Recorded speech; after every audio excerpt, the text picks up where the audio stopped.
So hopefully you've had a chance to look at question number 4 on your own a little bit here.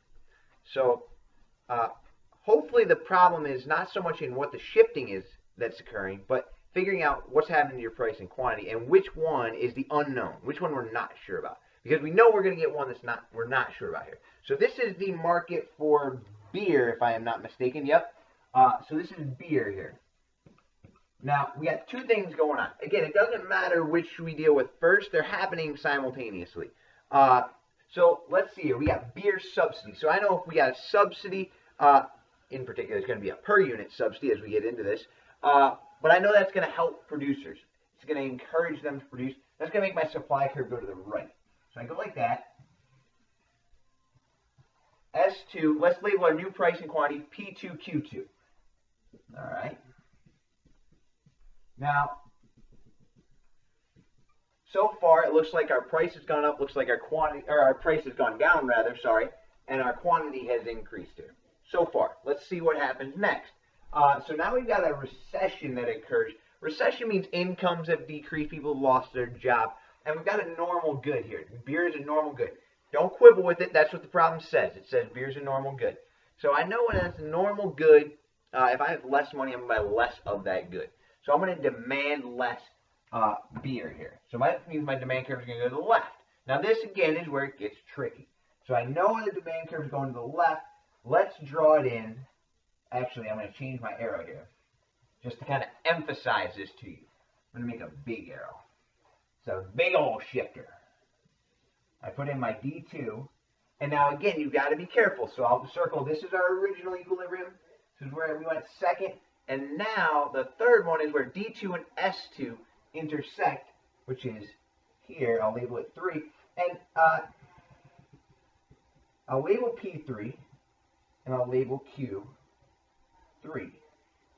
Now, I made that big demand shift so I could then show you this. Let's imagine that demand just changed a little bit and it wasn't such a big shift. Let me put it up there now.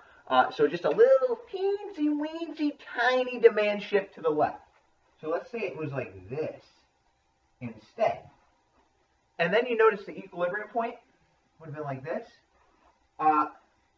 Well, our P3 still would have been below P1. So I know that the price has gone down. I know the price has gone down. Because no matter if I made a...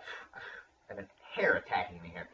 No matter if I made a big shift or a little shift of my demand curve there, I ended up with a P3 below P1. So I know no matter what, the price has fallen.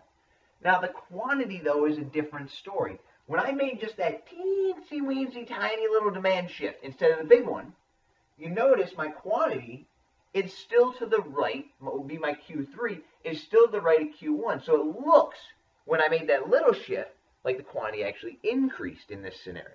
However, when I made the big shift over to here, my Q3 was smaller than Q1.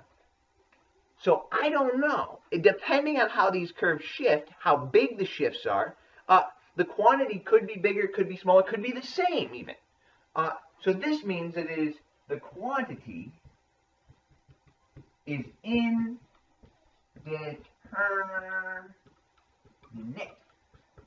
I decided it's net. I decided that as I was thinking in between the videos, I've decided that it is indeterminate. It's like a noun or a verb. I don't know, but that's right, I think. But this is the term you'll normally see. All right. Try the 3 remainders on your own, and you can refer back to my videos, or you can search around for Mr. Clifford. Maybe I'll put one up on my BCPS1 page that you could try out as well. So try those 3, and then you're going to check out price floors and ceilings, which is a manipulation of a market graph as well. If you're good at this and you don't have access to a computer at home, you can do these problems at home without me. But if you need a computer, make sure you check out the price ceilings and floors before class is over so that you know how to do those. All right? Have a good night. Or you can text me, email me, any questions you have. All right? Thanks. Bye.